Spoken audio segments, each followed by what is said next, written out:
My name is Hannah, and this is the story of the morning that changed the way I see life. It was a rainy Thursday in October, the kind of morning when the clouds hung low and the streets smelled like wet asphalt. I rushed out of my apartment late as usual, juggling my backpack, an umbrella that refused to open properly, and the coffee I had grabbed on the way.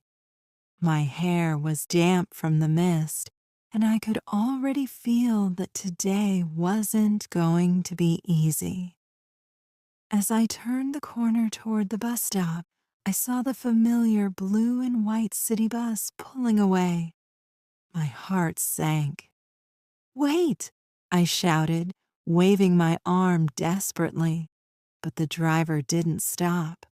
The taillights blurred in the rain, fading farther and farther away. I groaned and kicked at the puddle by my feet. Missing that bus meant I'd be late to class again. I texted my professor with some excuse about traffic and slumped onto the wet bench at the stop, waiting for the next one. I felt angry at myself for moving so slowly that morning. If I'd left just 2 minutes earlier, I would have been on that bus. The next bus came 15 minutes later, and I climbed aboard, still annoyed. The ride was quiet, just the soft hum of the engine and the sound of raindrops streaking against the windows. I tried to distract myself by scrolling through my phone, but my thoughts kept circling back. Why can't I ever be on time? Why am I always missing things? When I finally reached campus, I hurried through the wet sidewalks, head down, until I heard a group of students gathered around, whispering. Some looked shocked, others were crying. I stopped, confused. Then I caught pieces of their conversation. There was an accident. The city bus flipped near the bridge. People hurt. My stomach twisted. Which bus? I pulled out my phone and checked the local news. There it was. Bus 24 involved in major accident near the river bridge. Several injured. Authorities on the scene. Bus 24. That was my bus. The one I always took. The one I had missed. I froze on the sidewalk, staring at the screen, my heart pounding so hard it hurt. Relief washed over me first. I wasn't on it. I wasn't there. But almost immediately, another thought hit me like a punch. What about Emily? Emily was my closest friend on campus. She lived just 2 blocks away, and we usually rode that bus together every morning. I quickly dialed her number, my hands shaking. No answer. I called again. Still nothing. Panic rose inside me. I texted her, "Emily, are you okay? Please tell me you're okay." Minutes passed. No reply.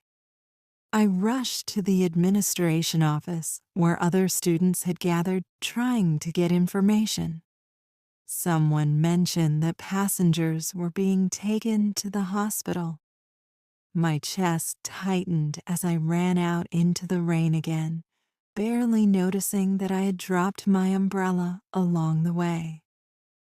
At the hospital, the waiting area was crowded with families and friends. I asked at the front desk, my voice trembling, "Do you have the list of bus accident victims?" My friend, Emily Carter, she might have been on that bus. The nurse looked through a chart and nodded softly. "She's here. She's stable, but she's being treated for a broken arm and a head injury. You can't see her yet, but she'll be okay." I nearly collapsed with relief. Tears filled my eyes, and I pressed my hand against my mouth. Emily was alive, hurt, but alive. Still, the guilt crept in. If I had caught the bus, I would have been sitting right next to her. Maybe I could have helped. Maybe I could have taken the worst of the impact instead of her.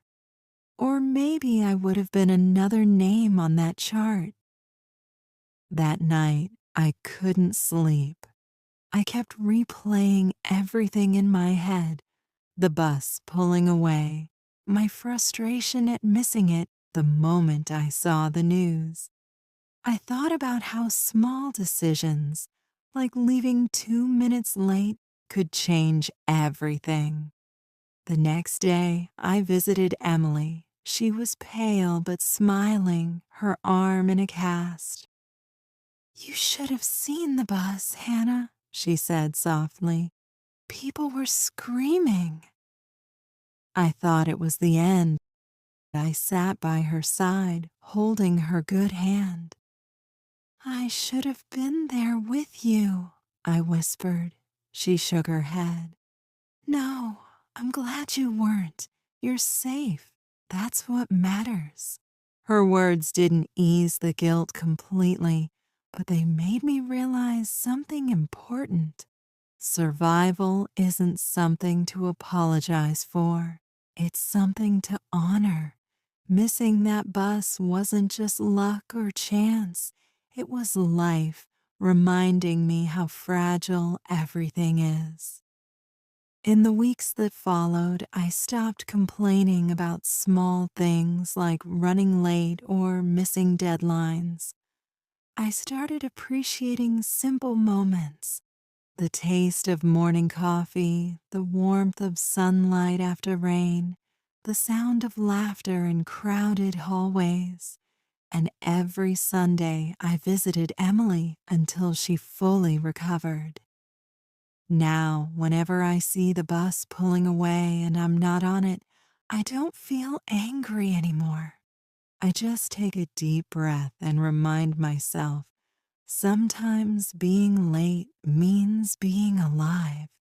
That rainy Thursday taught me more than any class ever could, that life is unpredictable, that fate or chance or whatever you call it can turn everything upside down in a second. But it also taught me gratitude, because sometimes missing a bus is the greatest blessing you never asked for.